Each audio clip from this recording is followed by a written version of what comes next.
There is no respect. This Stoic secret will change that Stoic philosophy for trust and authority. There is a kind of pain that leaves no mark on the skin.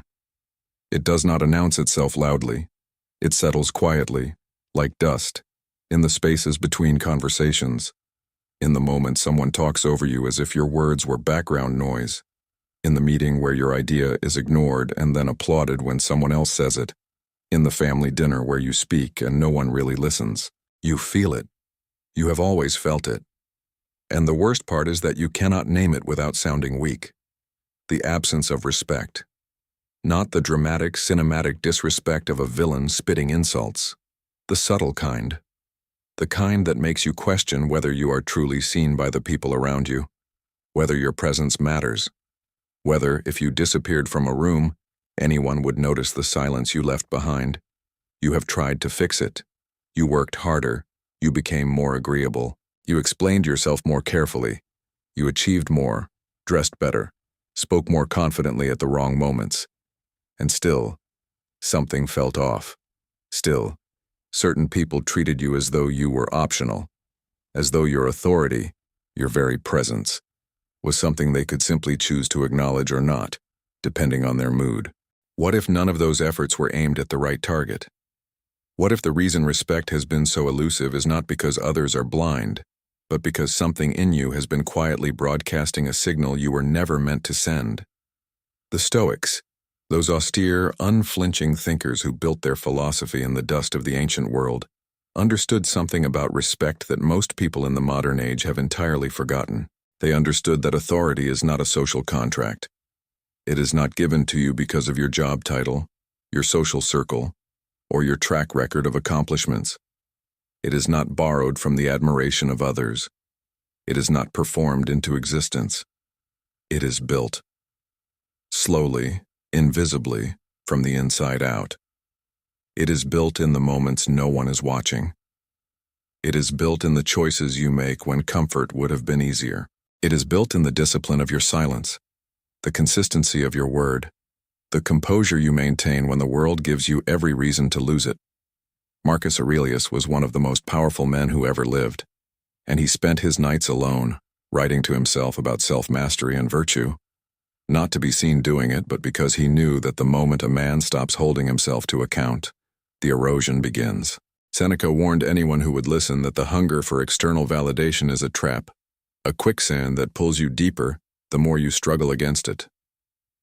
Epictetus, who had nothing by the world's standards, no freedom, no possessions, no status, commanded a presence so formidable that emperors came to hear him speak. None of them were waiting for permission to be respected. None of them were adjusting themselves to fit the expectations of a room. They had done something far more difficult and far more powerful. They had built themselves into people who could not be ignored, not because of what they demanded from others, but because of what they demanded from themselves. This is what this video is about. Not social tactics, not charisma formulas, not how to make people like you. This is about the one transformation that actually lasts. The transformation that begins the moment you stop looking outward for what can only be found within. The journey ahead will ask something of you. It will ask you to look honestly at the places where you have been seeking respect in the wrong places, for the wrong reasons, with the wrong tools. It will ask you to sit with some uncomfortable truths, and it will hand you, at the end, not a set of tricks, but a way of being, a Stoic way, that makes respect not a destination you arrive at, but a quality you simply carry everywhere you go. Are you ready to stop waiting for others to see you and start becoming someone impossible to overlook? Then let us begin. The illusion of borrowed authority. There is a man you have seen before. Perhaps you have been him. He walks into a room and immediately scans it, not for threats, but for approval. He speaks louder than necessary. He name drops. He lists his achievements in casual conversation with the precision of someone reading a resume. He laughs a beat too early at the jokes of people whose opinion he values. He adjusts his position subtly, almost imperceptibly, based on who is listening. He is performing authority, and everyone in the room can feel it, which is precisely why no one gives it to him. This is the great irony of borrowed authority. The harder you reach for it, the further it retreats. Epictetus addressed this with characteristic bluntness in his discourses. He asked his students a simple question: what do you actually control? Not the opinions of others, not whether someone chooses to respect you, not the room's reaction to your presence. These things belong to the domain he called externals. And Epictetus was merciless in his assessment of anyone who staked their peace or their sense of self-worth on externals. He considered it a form of voluntary slavery. Think about that. Voluntary slavery. When you structure your self-image around what others think of you, you have handed them the keys to your inner life. You have made their perception your master. And a person who is visibly, desperately governed by the opinion of others will never be respected by those same people, because respect does not flow toward those who need it most urgently. It flows toward those who seem to need it least. This is not cynicism. It is psychology, and the Stoics observed it with surgical clarity long before modern science gave it a framework. The performance of authority always fails because it is built on a foundation of fear. Fear of being overlooked, fear of being found ordinary, fear that without the external markers, the title, the approval, the recognition, there is nothing underneath worth taking seriously. And people feel that fear. They may not be able to articulate it, but they sense it the way you sense the structural weakness in a building before anything collapses. Something feels unstable, something feels provisional, and people do not give their trust, their respect, or their genuine attention to things that feel like they might fall apart.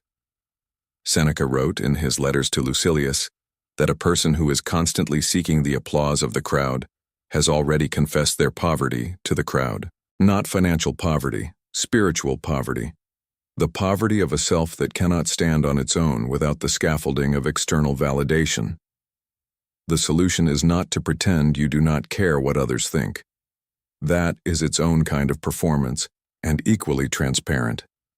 The solution, the Stoic solution, is to genuinely shift the source of your self-assessment, to stop asking, what do they think of me, and start asking, what do I think of myself, and is it honest? That shift is harder than it sounds.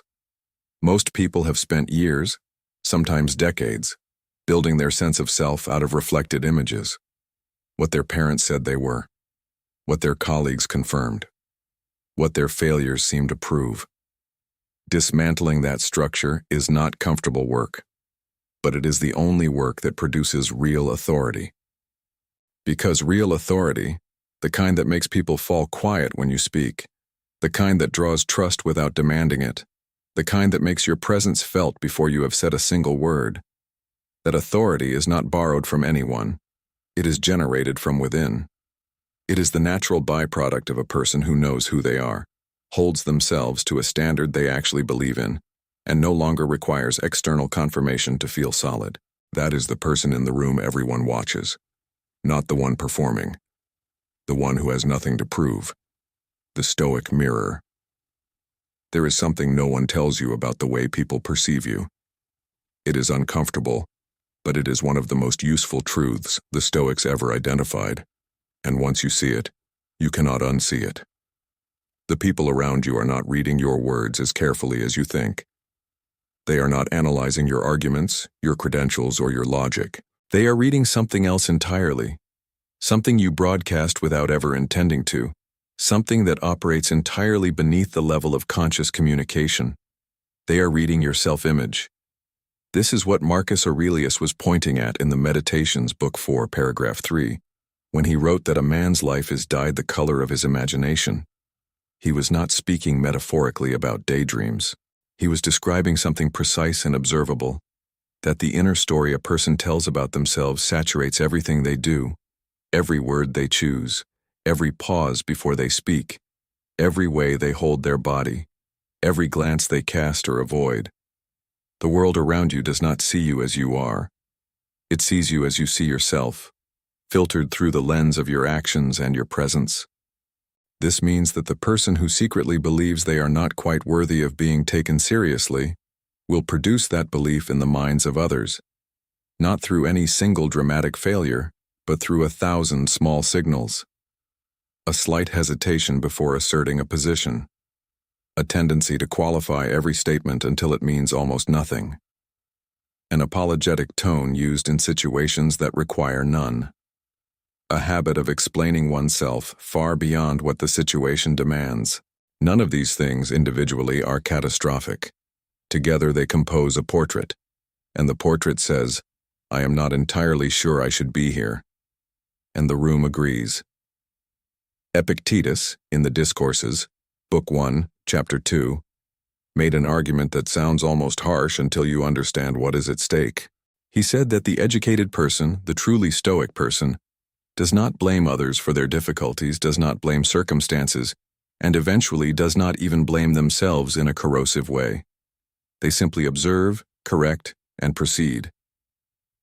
This is the Stoic calibration, to look at yourself clearly, without the distortion of ego and without the distortion of self-pity, and to adjust based on what is actually true. What does your mirror show you honestly? Not the mirror in your bathroom. The inner mirror, the one you consult in the quiet moments before sleep, or in the uncomfortable pause after a difficult conversation. When you look at yourself there, without the protection of your best self narrative, what do you see? Do you see someone who respects themselves?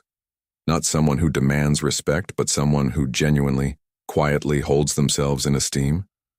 Someone who treats their own time, values, and commitments as things worth protecting? Because the people around you are already looking in that mirror. They just do not tell you what they see. The Stoic path forward is not self-aggrandizement, not inflating your sense of self to project more confidence. It is something more surgical than that. It is the daily practice Marcus Aurelius described, of examining your own mind at the end of each day with the honest eye of a philosopher and asking, did I live in alignment with my values today? Not with the goal of punishing yourself when the answer is no, but with the goal of recalibrating, of making the next choice slightly more consistent with the person you have decided to be.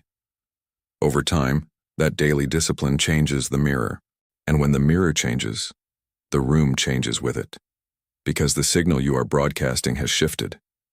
You are no longer reflecting doubt.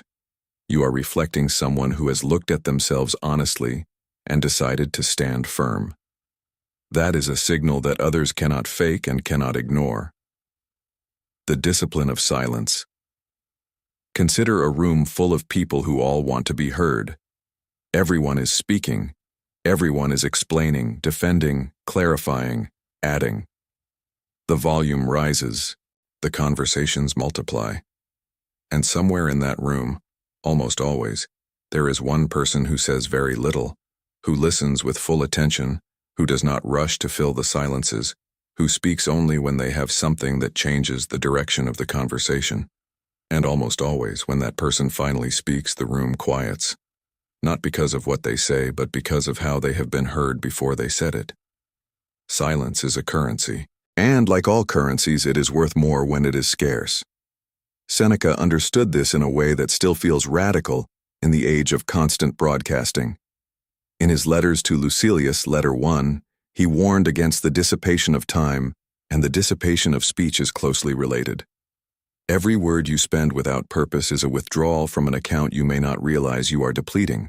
The person who speaks constantly, who fills every silence, who always has a response ready before the other person has finished their sentence, that person is spending their credibility in small, invisible transactions, and eventually, they run dry. This is not about being cold or withholding or strategically silent in some manipulative sense. The Stoics were never advocating for games. What they were advocating for was the discipline of purposeful speech, the understanding that your words are an extension of your character, and your character is what earns you respect. Epictetus said it plainly in the Enchiridion, "Let silence be the general rule and only speak when you must, and even then briefly." That instruction is 2,000 years old, and it has never been more relevant, because the modern world has made endless speech not just acceptable, but expected. Social media has turned self-expression into a compulsion. Every thought is shareable. Every reaction is postable. Every silence feels like a missed opportunity to be seen. But what are you actually seen as when you never stop talking? People who speak without restraint are perceived as people without depth, Not because the content is always shallow, sometimes it is not, but because the absence of filtering creates the impression of a person who has not fully processed their own thoughts before releasing them. And unprocessed thoughts, however passionately delivered, do not command respect. They command noise. The discipline of silence is also the discipline of listening, and this is where it becomes a tool not just of authority, but of genuine connection. The person who truly listens, who does not use the time the other person is speaking to rehearse their own response, but who actually receives what is being said, is extraordinarily rare. And rarity, in human interaction, is a form of power. People remember the ones who made them feel heard. They return to them. They trust them. And trust, as the Stoics would tell you, is the architecture of respect. So here is the practice. Before you speak in any significant conversation, personal or professional, ask yourself one question. Does this need to be said? Not, do I want to say it? Not, would it be satisfying to say it? But does it need to be said? Does it add something? Does it move something? Does it serve the moment or the relationship? If the answer is no, choose the silence. Over time, that choice reshapes how you are received, and you will notice eventually that when you do speak, people stop what they are doing to listen, because they have learned that your words do not come cheap. Integrity as gravitational force. There is a quality that some people carry that is almost impossible to articulate but immediately impossible to ignore. You have encountered it. You have walked into a room and felt drawn to someone before they said a single word. You have trusted a person instinctively before they gave you any reason to. You have felt the weight of someone's presence, not their physical size, not their volume, not their status, but something more fundamental, something that precedes all of that. That quality is integrity, and it operates like gravity. The word has been so overused that it has lost some of its force, so let us return it to its root. Integrity comes from the Latin integer, whole, complete, undivided. A person of integrity is not one who simply follows rules. They are one whose outer actions and inner values are the same thing, undivided, consistent, whole. There is no gap between what they believe and what they do. No version of themselves they put on for public consumption, and another they reserve for private convenience. What you see is what is there.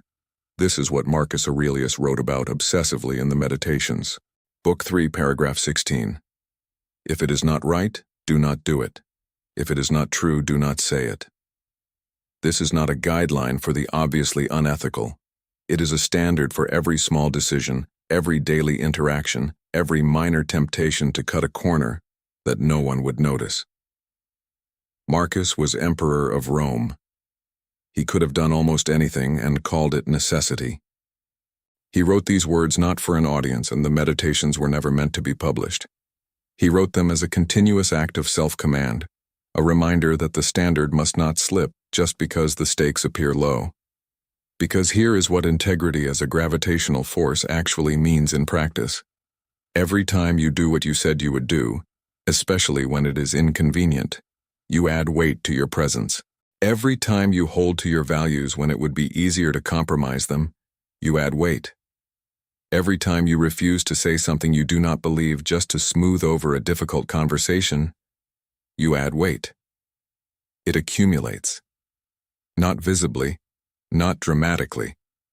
The people around you will not applaud each individual act, but they will register it. Subconsciously, in the record they keep of who you are, they will mark it.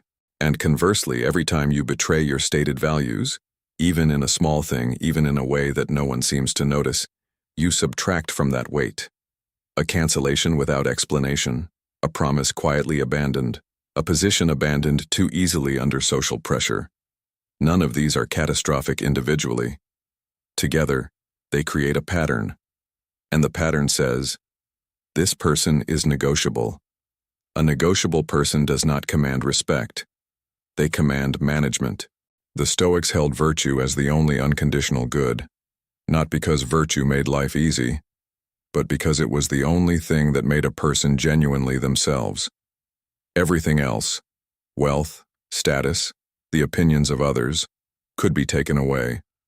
Virtue, the alignment of character and action, belong to the person absolutely, and the person who possesses it absolutely cannot be diminished by what others say or fail to say about them. This is the gravitational force, not intimidation, not achievement, not rank. It is the quiet, unmistakable weight of a person who is the same in every room, in every situation, whether observed or alone. That kind of consistency does not go unnoticed. It cannot. Because in a world full of people performing different versions of themselves for different audiences, the person who is simply, completely, unalterably themselves stands out like a fixed point in a turning world. And fixed points are what people navigate by. The code within, defining your first principles. Imagine two people walking into the same difficult negotiation. Both are intelligent. Both are well prepared. But one of them, underneath the preparation, is quietly unsure of where their limits are, unsure of what they will and will not accept, unsure of which values they are genuinely willing to defend and which ones they might be talked out of if the pressure is right. The other person has already decided. Before they walked through the door, they had already done the harder work.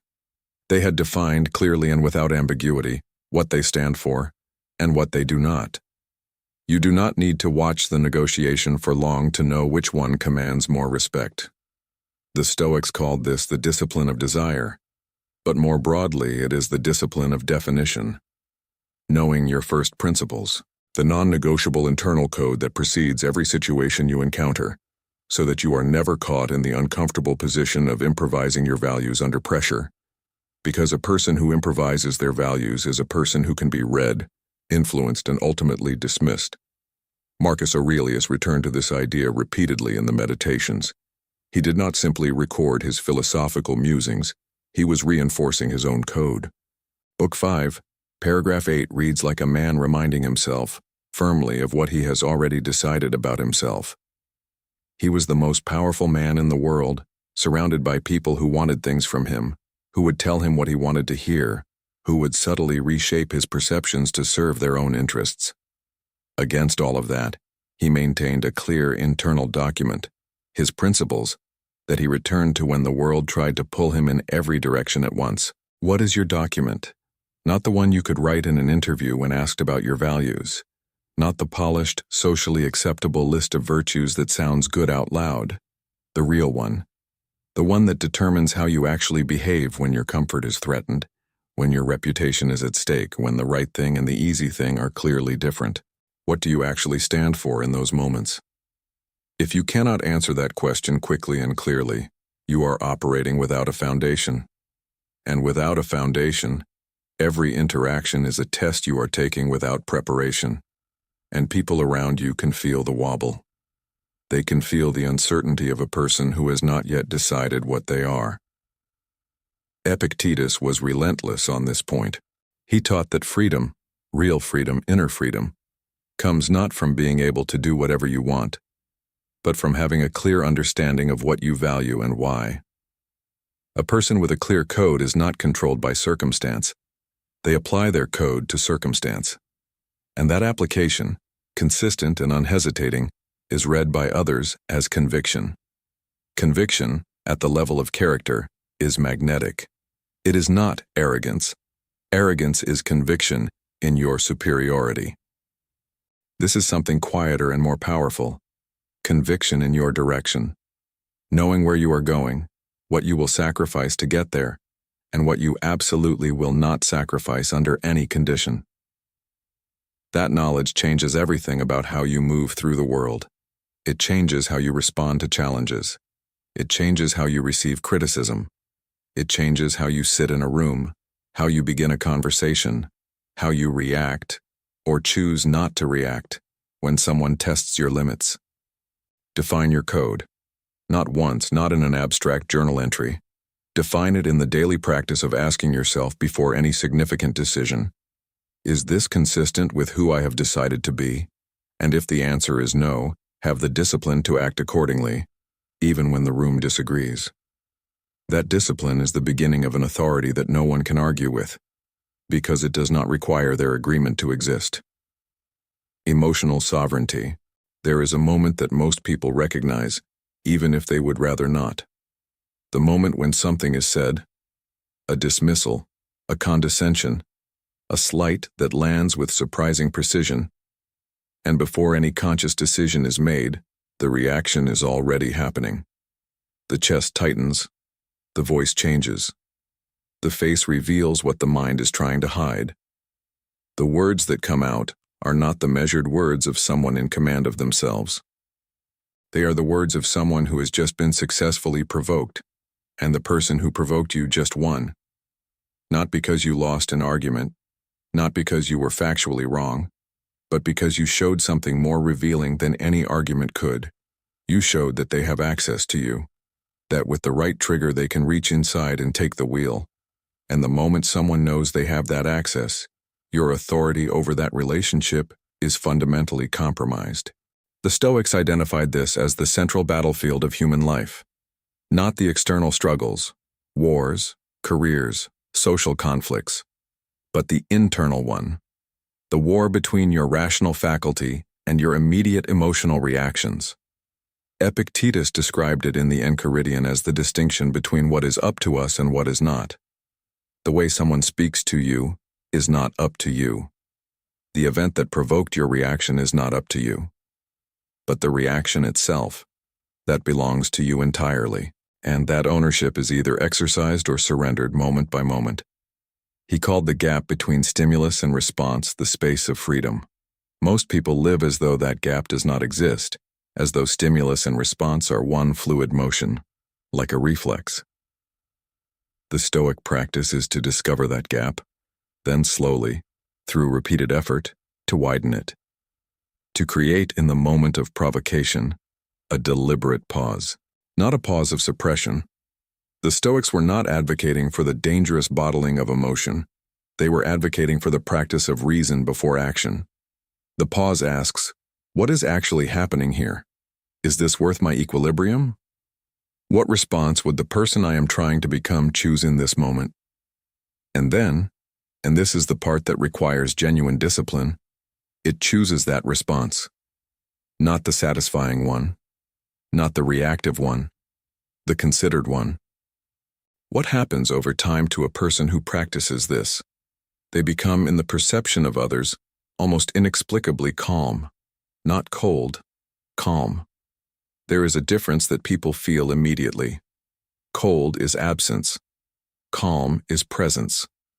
The person who meets provocation with considered stillness does not seem weak. They seem extraordinarily strong, because the room understands, at a visceral level, that this person is not available to be emotionally hijacked. They cannot be rattled into revealing themselves. They cannot be triggered into compromising their dignity.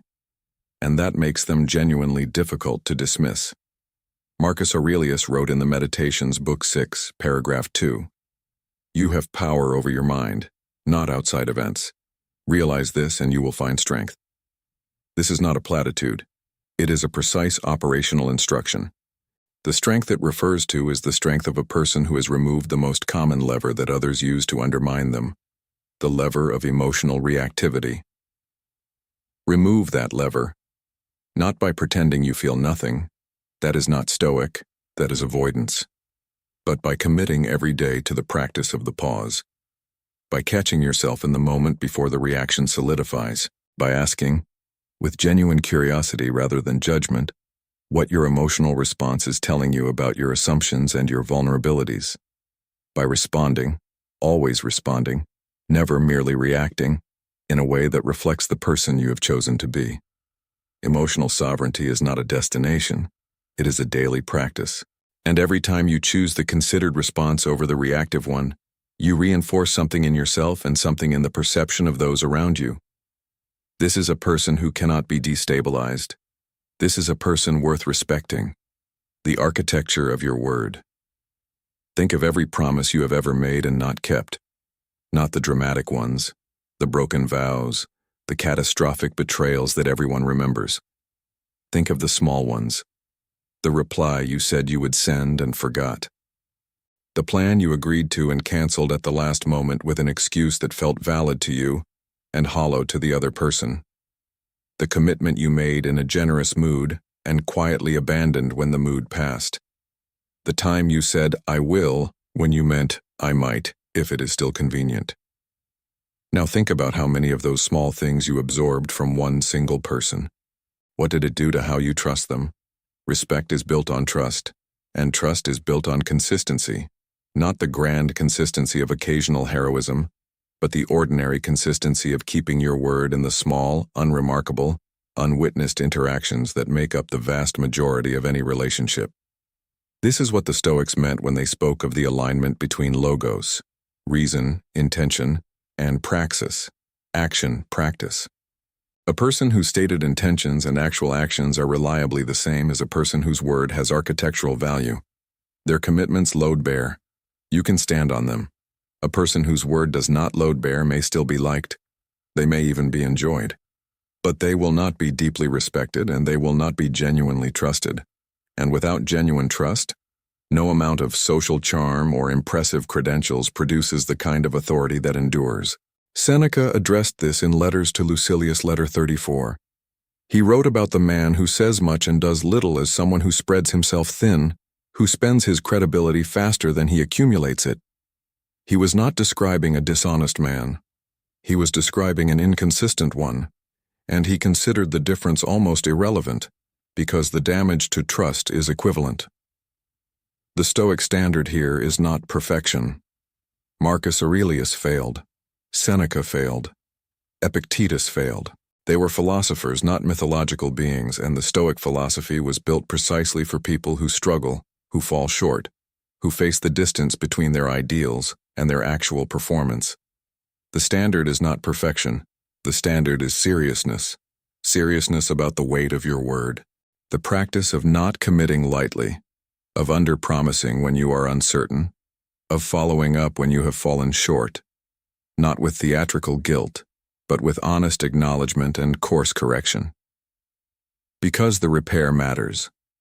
When you fall short of a commitment and you acknowledge it directly, without excessive apology, without elaborate justification, without waiting for the other person to bring it up, you do something that most people never do. You demonstrate that your word means enough to you to address its failure openly.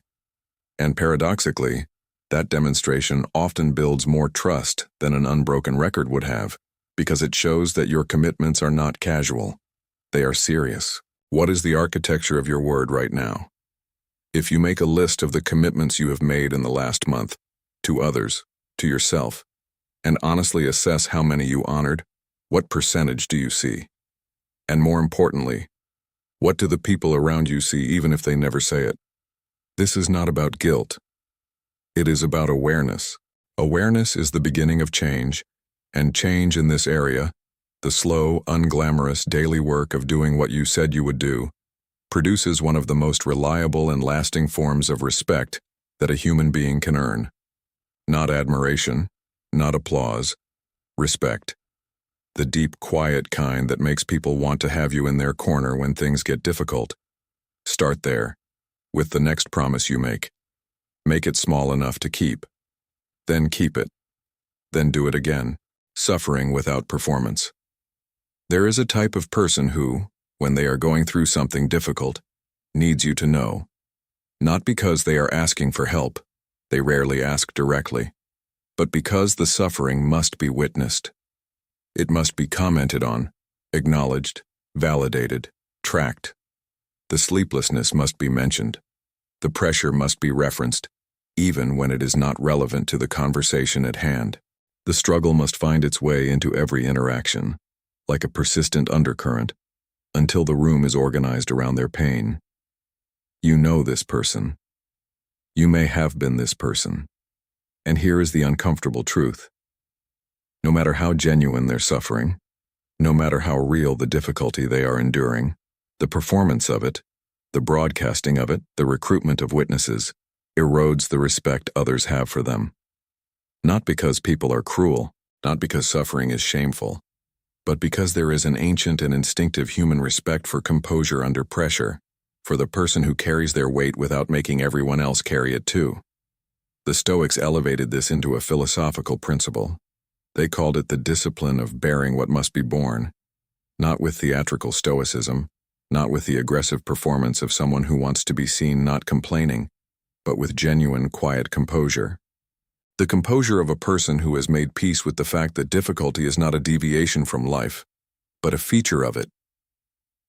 Marcus Aurelius wrote, in the Meditations, Book 4, paragraph 3, that the impediment to action advances action, that what stands in the way becomes the way.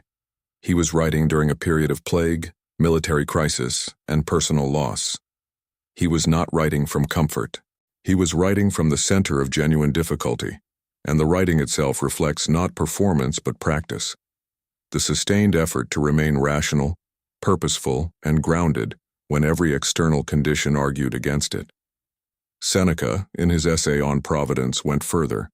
He argued that hardship is not misfortune but opportunity, the opportunity to demonstrate to yourself, and in doing so to the world, that your character is not contingent on your circumstances, that you are not a fair-weather person, that the foundation of your presence does not shift when the weather changes.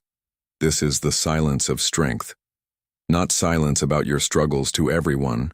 There are appropriate contexts for vulnerability, and genuine relationships are built in part through honest disclosure.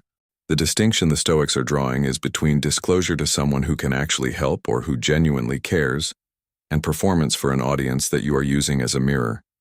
The first is human. The second is a form of outsourcing your emotional regulation, and people recognize it.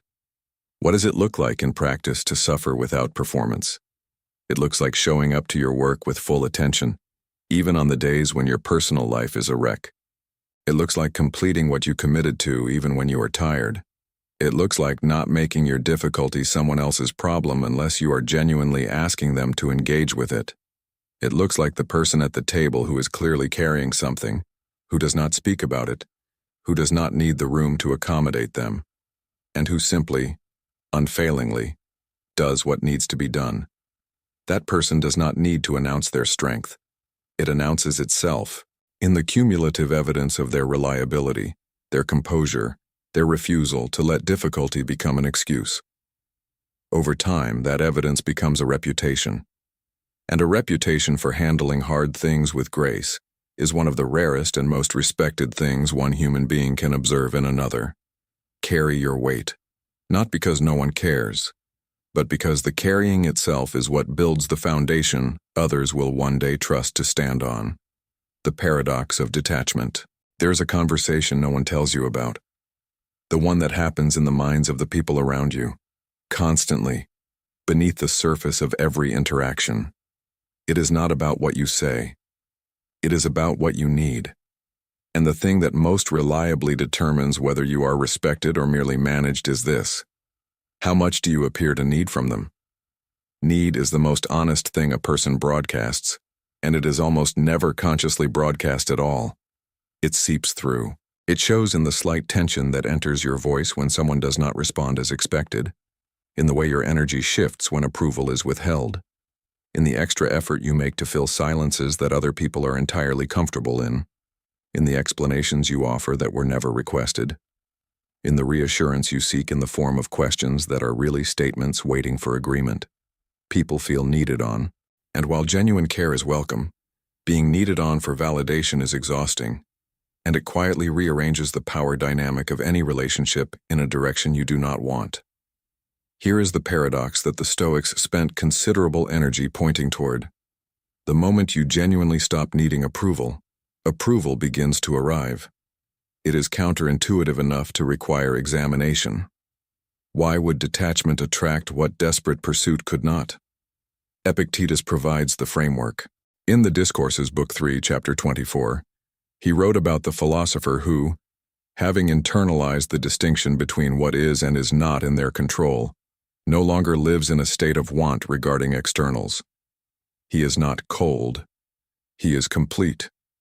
Not in the sense of having no desires, but in the sense of having no unmet needs that others must fill. He does not require your approval to feel whole. He does not require your agreement to feel right. He does not require your recognition to feel valuable. And the person who requires nothing from you is the person you trust most, because you know with certainty that whatever they give you is genuine. This is the psychological architecture of detachment. It is not indifference. The Stoics were not indifferent to human connection.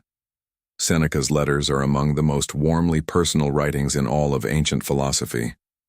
It is freedom from the hunger for a specific outcome from that connection. The freedom to engage fully, genuinely, without the distortion that comes from needing the interaction to go a particular way. And this freedom is palpable. People feel it. The person who is not running a calculation beneath every conversation, not evaluating whether they are being appreciated enough, admired enough, agreed with enough, is extraordinarily easy to be around. Because you are not their project. You are not their mirror. You are simply someone they are genuinely engaging with, and that simplicity is rare enough to be remarkable. When you stop performing for the room starts watching you instead. This is not a strategy. A strategy implies that you are still fundamentally motivated by the outcome, that you are practicing detachment in order to attract approval, which would mean you have not actually practiced detachment at all.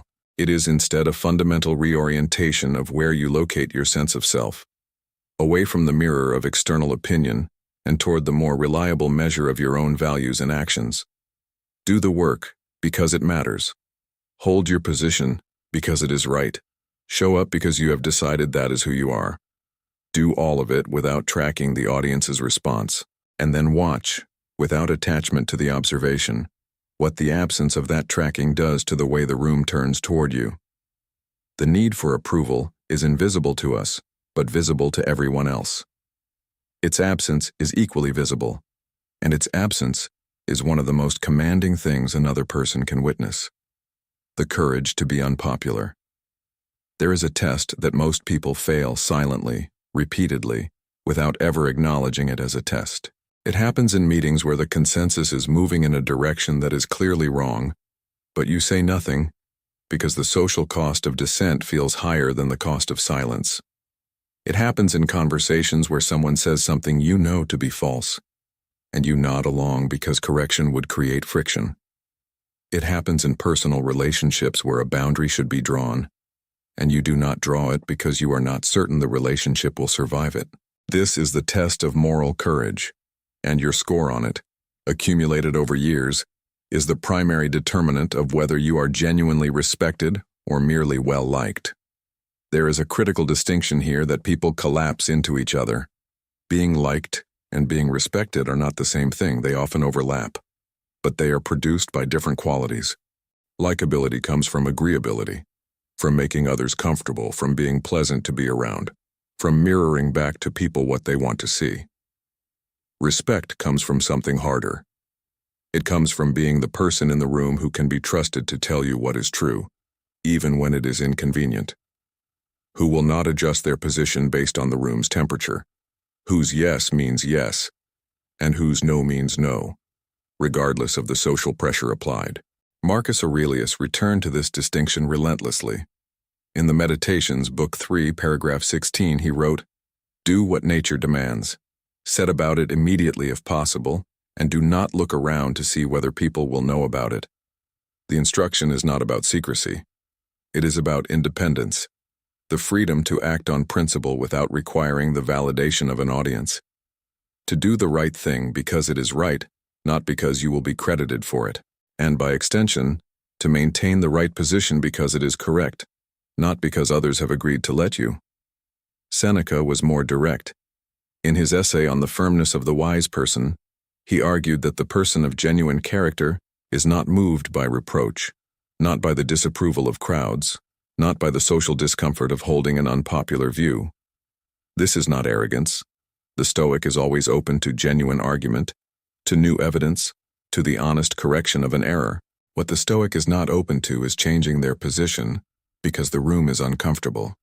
Those are different things entirely, and the person who cannot tell the difference between genuine persuasion and social pressure will always be managed by whoever applies that pressure most skillfully. What does moral courage look like in ordinary life? It looks like saying clearly what you mean, without the softening qualifications added not for clarity, but for protection. It looks like naming the problem in the room that everyone sees and no one is addressing. It looks like declining to endorse something you do not believe, even when endorsement would make you popular. It looks like holding your stated position when challenged. Not rigidly, not defensively, but with the quiet steadiness of someone who has reasons, who has considered the alternatives, and who is not interested in capitulating to comfort. Every time you do this, something changes. Not always in the immediate interaction. Sometimes the room is unhappy with you and you have to carry that discomfort. But over time, the people around you recalibrate. They learn that you cannot be moved by social pressure alone, that your positions are not for sale, that when you agree with something, it is a genuine agreement, not a performance of harmony. And a genuine agreement from a person like that is worth infinitely more than the reflexive agreement of someone who agrees with everything. The courage to be unpopular is the courage to be real. And real people, honest, grounded, unwilling to sacrifice their integrity for a moment's comfort, are the ones who command lasting respect, even from the people who are occasionally frustrated by them, especially from those people. Authority through service. There is a particular kind of person who rises naturally to a position of trust, not because they pursued it, not because they campaigned for it, not because they made it clear they wanted it, but because everyone around them simply began deferring to their judgment over time, almost without noticing it was happening. They never held a title. They never gave a speech about leadership. They simply showed up consistently and did the work that needed to be done with more care than the situation required and without keeping a record of what they were owed for it. You have met this person, and if you think about why you trust them, really excavate the feeling, you will find that it has almost nothing to do with their credentials or their rank. It has to do with a pattern, a long, quiet, unbroken pattern of showing up, for the project, for the team, for the relationship, without calculating what their effort was worth and whether the return was adequate. The Stoics were deeply interested in the concept of duty, what they called kathekon, the appropriate action, the thing that the moment demands of a person with your particular capacity and position. For Marcus Aurelius, this was the governing principle of his entire reign. He was emperor not as an act of ambition but as an act of duty, and he discharged that duty with a thoroughness and humility that the Meditations make almost heartbreaking to read. Because you see a man constantly reminding himself that his power is not for his benefit but for the benefit of the people in his care. In Book 11, paragraph 4 of the Meditations, he wrote, "Just as the eye asks nothing in return for the service of sight, and the leg makes no demands in exchange for carrying you forward, a person who serves well does not wait for acknowledgement. The service is itself the reward, not as a martyrdom, not as a performance of self-sacrifice, but as the natural expression of a person who understands that their value to others is inseparable from their willingness to contribute to others. This is the authority of service, and it is the most durable form of authority that exists, not the authority of the person who outranks you, not the authority of the person who frightens you. Those authorities depend entirely on the continuation of external conditions, the rank, the threat, and they dissolve the moment the conditions change. The authority of service is different. It is built in the memory and the trust of the people who have been on the receiving end of it. It is reinforced every time the person shows up again, does the work again, contributes again without the need for recognition. It becomes, over time, indistinguishable from character, and character, as the Stoics never tired of saying, is the one thing that cannot be taken from you. In practical terms, this means orienting away from the question of what a situation can offer you and toward the question of what you can offer the situation, not as a sacrifice of your own interests. The Stoics were not ascetics, and genuine self-respect is part of this picture, but as a default orientation, as the first question rather than the last. What does this meeting need? What does this person need to move forward? What does this project need that is not being provided? And then, without announcement, without the subtle performance of someone who wants to be seen being helpful, simply provide it. Over time, that orientation builds something that no title can buy and no self-promotion can manufacture. the unshakable trust of people who have watched you show up, again and again, for something larger than your own recognition. And their trust is the foundation on which every genuinely meaningful form of authority rests. The Inner Tribunal. Before anyone else judges you, you judge yourself. This is not a poetic observation. It is a description of something that happens inside every functioning conscience, in the quiet spaces before sleep, in the honest moments of self-reflection that most people try to minimize because the findings are uncomfortable. You already know where you fell short today. You already know the place where you compromised something you said you would not compromise. You already know the conversation you handled badly, the commitment you quietly shelved, the moment of cowardice dressed up as pragmatism. You know. The question is what you do with that knowledge. The Stoics called the practice of rigorous self-examination the evening review, and Marcus Aurelius elevated it to a discipline of the highest order. Each night, he sat with the day, not to punish himself, not to perform guilt, but to see himself clearly. To measure the distance between his actions and his stated principles. To identify, precisely and without drama, where the gap was, and then to close it, not tomorrow, not eventually, but in the very next available moment. This inner tribunal, the honest court of self-examination that you hold for yourself, is the foundation of all genuine authority. Because here is the thing that most people miss. When you hold yourself to a higher standard than the world around you does, when you are more demanding of yourself than any external critic could be, you develop something extraordinary. You develop the inability to be destabilized by external judgment. Think about what it feels like when someone criticizes you and they are right. The sting is not just from the criticism, it is from the recognition. When someone names something true about you that you have been hoping no one would notice, the discomfort is much deeper than simple disagreement. It is the discomfort of exposure, of being seen in a place you had not fully examined yourself. Now think about what it feels like when someone criticizes you and they are wrong. When you have already examined that aspect of yourself honestly, already found the truth there, and the criticism simply does not land. There is almost no sting at all. There is instead a kind of calm. The calm of a person who has already done the harder version of that audit and knows the results. That is the power of the inner tribunal.